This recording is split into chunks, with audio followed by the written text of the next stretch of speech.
আমি আর ফিরোজ স্যার বুদ্ধি করে ডাব্লিউবিপি এবং কেপি কনস্টেবলের লাস্ট সমস্ত ইয়ারের পিওয়াইকিউ এর ট্রেন্ড অ্যানালিসিস ম্যাথমেটিক্সের উপরে ভিডিও করেছিলাম। তো আজ এই ভিডিওতে আমরা রিজনিং এরটা দেখাবো। বহু ছেলে মেয়ে ওই ভিডিওতে কমেন্ট করেছিল স্যার রিজনিং এর কি কি টপিক, পুরো কলকাতা পুলিশ কনস্টেবলে সমস্ত 18 সাল 19 সাল 20 সাল 23 সাল 22 সাল তো যত যে এক্সাম হয়েছে কনস্টেবল, লেডি কনস্টেবলকে এবং ওয়েস্ট বেঙ্গল পুলিশ ডব্লিউবিপিরও স্লাইড আছে। সো কোন কোন চ্যাপ্টার ওয়েটেজ কেমন সেটা আলোচনা হবে এই ভিডিওতে। তো বিশদে দেখবে শেষ পর্যন্ত। ফিরোজ স্যার অনেক মেহনত করে এই জিনিসটা বানিয়েছেন, সো এটার ভ্যালু অনেক। তো প্রত্যেকে লাইক বাটনে কিন্তু ক্লিক করে দেবে। ম্যাথামেটিক্স একটা দেওয়া আছে, যারা দেখুনি দেখে নেবে। এটা রিজনিং এর, আর এর মধ্যে যদি কোনো টপিকে অসুবিধা থাকে ভিডিওতে কমেন্ট করবে। এবং ওই ভিডিওতেও কিছু কমেন্ট এসেছে, নাম্বার সিস্টেম বা কিছু টপিক আমার ফিরোজ স্যারের সাথে আলোচনা হয়ে গেছে। ওই কয়েকটা টপিকের উপরে কয়েকটা ক্লাস আমরা আবার প্রোভাইডও করে দেবো।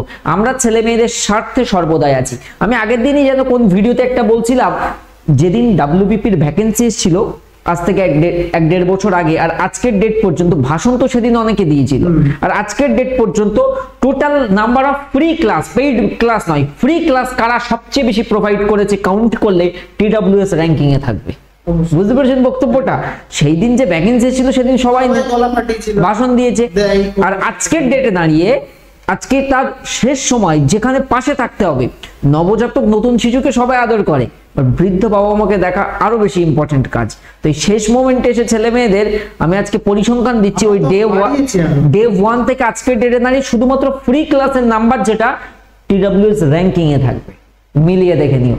ভাষণ সবাই দিতে পারে, বাট যে পাশে থাকবো তোমাদের জন্য এই করে দেবো সেই করে দেবো, বাট 5টা ক্লাস দিতে বলো কোয়ালিটি কন্টেন্ট, শেষ। যাই হোক, আমরা আমাদের টপিকে স্ট্রিক করি, এন্ড ভিডিওতে লাইক করো মাস্ট, এন্ড শেয়ার করতে ভুলো না স্যার। ওকে, তাহলে অ্যাকচুয়ালি ম্যাথস আমরা অলরেডি করে রেখেছি, তোমরা চাইলে ম্যাথসটা অবশ্যই দেখে নিতে পারবে। ট্রেন্ড অ্যানালিসিস অবশ্যই দরকার, কারণ আমার জানা দরকার কোনটা আমার জন্য খুব ইম্পর্টেন্ট, কোনটা কম ইম্পর্টেন্ট, এটা জানা দরকার। অ্যান্ড এটার জন্য আমরা তো ম্যাথস অলরেডি করেছি, এবং রিজনিং এর অনেক ডিমান্ড ছিল। তোমরা কমেন্টগুলো দেখতে পাবে ম্যাথসের সেশনে গিয়ে। তো রিজনিং এর প্রচুর ডিমান্ড ছিল, তো রিজনিংটাও সেই দিনই কিন্তু করা যায়নি, কারণ সময় লেগেছে করতে। এই সময়টা লেগেছে, তো কারণ এটা নিখুঁত করার চেষ্টা করা হয়েছে। বাট আমি একটা জিনিস তোমাদের সারপ্রাইজ করবে, যে তোমরা কি কি বিষয় থেকে আমরা পড়ি, কিন্তু তার মধ্যে এমন কোনো বিষয় আছে যেখানে কম ইম্পর্টেন্স দিয়েছে, মানে কনস্টেবল বা পিআরবি কম ইম্পর্টেন্স দিয়েছে। আমরা দেখে নেবো। আমরা আগের সেশনটাতে দেখেছিলাম, ম্যাথসের অ্যানালিসিসটাতে দেখেছিলাম যে কেপি কনস্টেবলের আগে আমরা দেখেছিলাম ডব্লিউবিপি এক্সাম প্যাটার্ন কি ছিল। ডব্লিউবিপির এক্সাম প্যাটার্ন কি ছিল, আমরা আজকে কেপির এক্সাম প্যাটার্ন দেখবো, এবং দেন লাস্টে আমরা অবশ্যই এইগুলো দেখবো যেখানে আমাদের পিআইকিউ গুলো আলোচনা করব।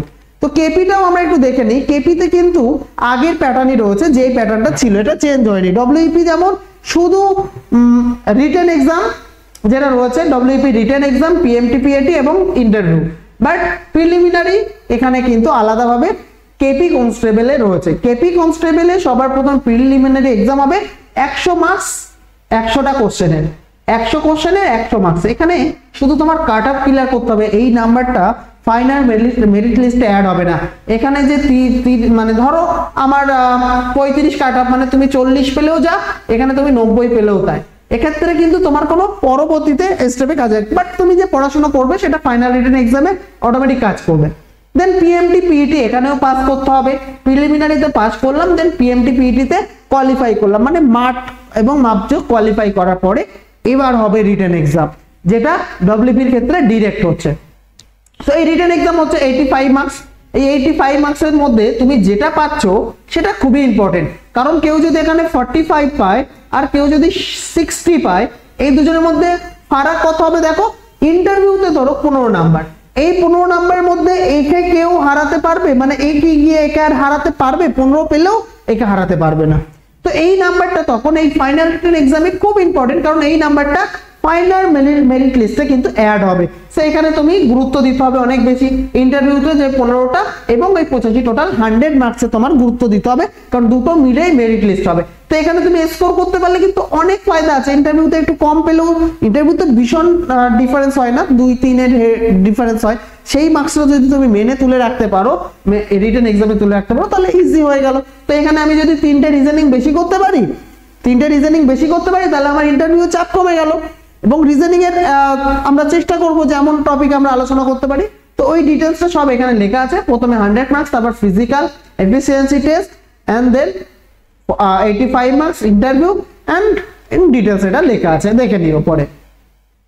KP constable prelims exam pattern. Prelims এর এক্সাম প্যাটার্নটা কি রকম হবে? প্রিলিমস এর এক্সাম প্যাটার্নে যে কোশ্চেনের প্যাটার্ন থাকবে সেখানে ইংরেজি থাকবে না, জেনারেল অ্যাওয়ারনেস এবং জেনারেল নলেজ, জিকে এর পার্ট থেকে 40 মার্কস, 40টা question 40 marks, and mathematics is Madhyamik standard যেটা আমরা পড়াচ্ছি, এবং রিজনিং 30 30 60। বাবা 60 নাম্বার! আমি যে এখন সন্ধ্যা 6টা থেকে যে সেশন করাচ্ছি 1.5 ঘন্টার ম্যারাথন, তোমরা নিশ্চয়ই দেখছো এই 1.5 ঘন্টার ম্যারাথনে এই 60 নাম্বার কভার করছে কেপির ক্ষেত্রে। কেপির ক্ষেত্রে এই 60 নাম্বার ওই 1.5 ঘন্টা সেশনে কভার করছে, তাহলে ওই 1.5 ঘন্টা সেশন কতটা ইম্পর্টেন্ট ভাবো। ওই 1.5 ঘন্টা সেশন যেটা 6টা থেকে আমরা করছি কতটা ইম্পর্টেন্ট, যেখানে তোমরা কিন্তু 60 নাম্বার কভার করছো। মানে ওই জায়গাতে তোমাদের কোনো গাফিলতি চলবে না, রেগুলার ক্লাস জয়েন করতে হবে, রেগুলার টাইমে সন্ধ্যা 6টায় TWS একাডেমি ইউটিউব চ্যানেলে সম্পূর্ণ ফ্রিতে 1.5 ঘন্টা সেশন জয়েন করে যাও। এরপরে আমার আসবে PMT PET হয়ে গেল, এন্ড দেন আমার মেন এক্সাম। মেন এক্সামের প্যাটার্ন কি রয়েছে? মেন এক্সামের প্যাটার্ন আমার রয়েছে ইংরেজিতে 10, ইংরেজিতে কিন্তু 10 থাকবে, general awareness general knowledge 25 and elementary mathematics 25 and reasoning 25। খুব ভালো জিনিস দেখো, এখানে হচ্ছে 50 আমার ওই 1.5 ঘন্টা সেশনে, আর আগের সেশনটাতে 60, টোটাল 110 মার্কস কভার করছে। ম্যাথস এবং রিজনিং থেকে ভাবতে পারছো 110 মার্কস কিন্তু কভার করছে। তাহলে এখানে আমার 85 হলো, আর 15 কোথায়? আর 15 হচ্ছে ইন্টারভিউতে, আর 15 ইন্টারভিউ, ঠিক আছে। সো এই 110 যে আমার কভার করছে ম্যাথস আর রিজনিং, তাহলে ম্যাথস আর রিজনিং কতটা ইম্পর্টেন্ট, তার অ্যানালিসিস দরকার, তার পিওকিউ প্র্যাকটিস দরকার। ম্যাথসের অ্যানালিসিস করে দিয়েছি, এবার রিজনিং এর অ্যানালিসিসটা দেখি কোনগুলো আমার বেশি ইম্পর্টেন্ট। 110 মার্ক, কোনো চালাকি মারা কথা না, 110 কত বেশি নাম্বার বুঝতে পারছো অন্য অন্য সাবজেক্টের থেকে দুটো মিলিয়ে। এবার এই জিনিসটা আমি কভার করছি প্রত্যেকদিন, তো এইটা মাথায় রাখতে হবে। এন্ড আমরা যদি দেখি যে আমাদের অ্যাকচুয়াল যে রিজনিং যে গুলো প্র্যাকটিস করব বা আমরা শিখবো সেখানে কি রয়েছে, দেখো অনেক কিছু থাকে। নাম মানে কি বলবো, তোমার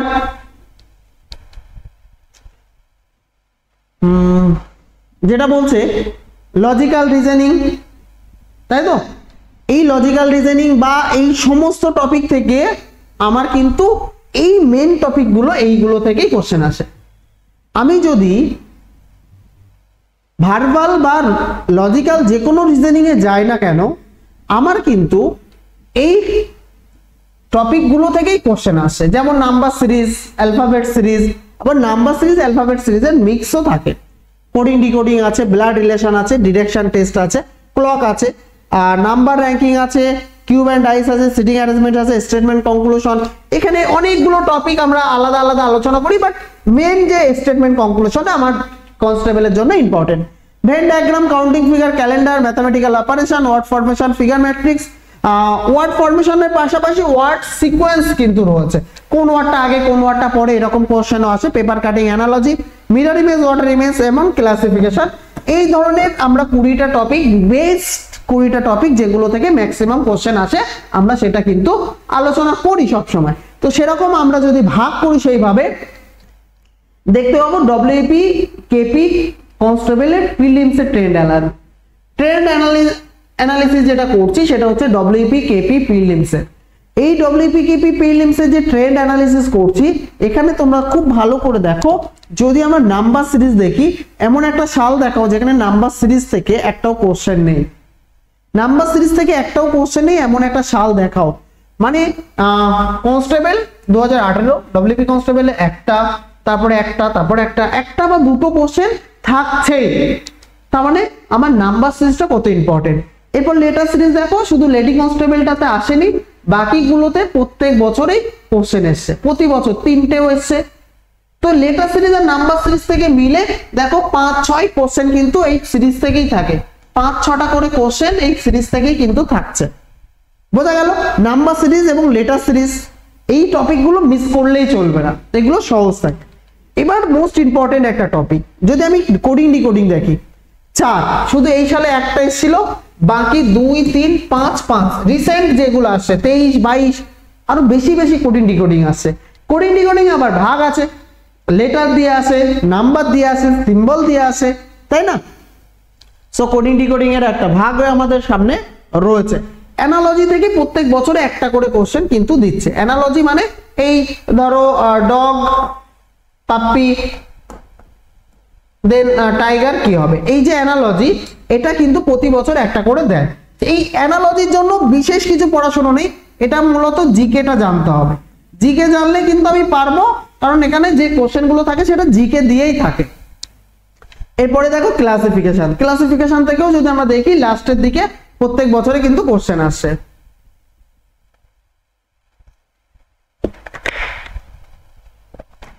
ব্লাড রিলেশনটা যদি আমরা দেখি প্রত্যেক বছরে কোশ্চেন আসে। এখানে যে ব্লাড রিলেশন আসে, পাজেল কিন্তু খুব একটা আসে না, পাজেল নয়, কি ধরনের কোশ্চেন এখানে যে ব্লাড রিলেশন গুলো রয়েছে, সেই ব্লাড রিলেশন যে আমার বাবার মায়ের ছেলে তোমার কি হয়, এই টাইপের, আমার মায়ের কাকার নাতি তোমার কি হয়, এই ধরনের কোশ্চেন, অথবা এ বি এর বাবা, সি ডি এর মা, এ বি এর কে হয়, এই যে ছোট ছোট কোশ্চেন, এরকম ব্লাড রিলেশনই ম্যাক্সিমাম সবই প্রায়। অর্ডার এন্ড র্যাঙ্কিং থেকে প্রত্যেক বছরে কোশ্চেন আছে, অর্ডার এন্ড র্যাঙ্কিং থেকে প্রত্যেক বছরে কোশ্চেন আছে। কাউন্টিং ফিগার, কাউন্টিং ফিগার থেকে এই যে একটা দুটো একটা একটা এইভাবে কিন্তু কোশ্চেন আছে। ট্রায়াঙ্গেল, মেনলি ট্রায়াঙ্গেল বা আয়তক্ষেত্র কাউন্টিং করতে বলে, বা ত্রিভুজ বা বর্গক্ষেত্র কাউন্টিং, সেটা বিভিন্ন বারে বিভিন্ন এসছে। হিডেন নাম্বার, হিডেন নাম্বার মানে সেই মিসিং নাম্বার, যেটা এরকম ভাবে ছক করা থাকলো, ধরো এরকম ধরো ছক করা থাকলো, যে এখানে একটা নাম্বার এখানে একটা, তাহলে এরকম ভাবে এই যে নাম্বার, মিসিং নাম্বার বা হিডেন নাম্বার, এই নাম্বার খোঁজাটা দেখো তুমি একবার, এক এখানে এসেছিল 4, এই জন্য লেডি কনস্টেবল এই পার্টে কম এসেছিল, এই পার্টটাতে কম এসেছে, এখানে বেশি এসেছে, দেখো বেশি এসছে। আর পরবর্তীতে এই ধরনের কোশ্চেন তিনটে করে দিয়েছে। লেটেস্টটা তুমি একটু ফলো করতে পারো, লেটেস্টটা দেখো, কোডিং ডিকোডিং 5টা, কোডিং ডিকোডিং 5টা, সিরিজ আর এই যে হচ্ছে হিডেন নাম্বার।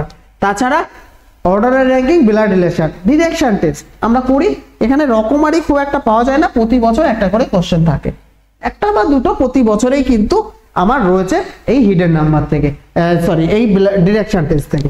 তাহলে এই টপিকগুলোর বাদে আর যে টপিকগুলো আমরা দেখবো সেটা হচ্ছে কেপি কনস্টেবল প্রিলিমসের। দেখো cube and dice, cube and dice নিয়ে আমরা খুব হেডেক নিই। কিউব অ্যান্ড ডাইস থেকে একটা কোশ্চেন এসছে, সেটা হচ্ছে কনস্টেবল, ডব্লিউপি কনস্টেবল 2020। আর এই অ্যানালিসিসের মধ্যে আমার হয়তো ছোট্ট কিছু মিস হয়ে যেতে পারে, চোখ এড়িয়ে যেতে পারে, তাছাড়া কিন্তু আমি অনেক সময় দিয়ে বানিয়েছি।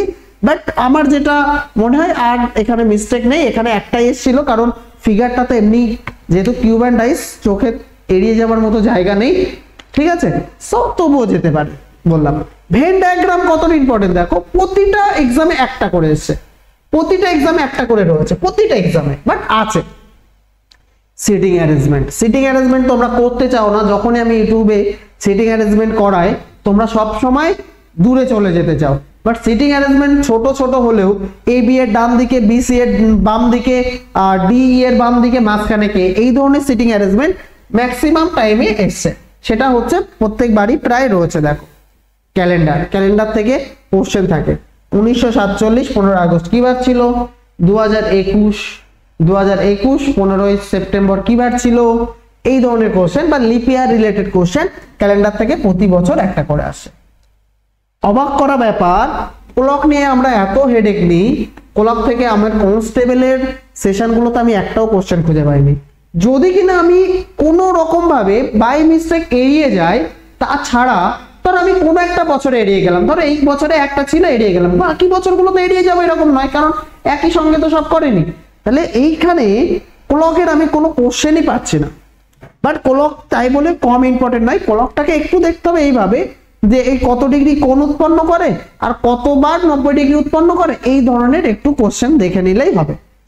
ম্যাথামেটিক্যাল অপারেশন খুব ইম্পর্টেন্ট, কারণ ম্যাথামেটিক্যাল অপারেশন থেকে প্রত্যেকবার একটা দুটো করে কোশ্চেন আছে, শুধু এইটা একটু ডিফারেন্ট ছিল।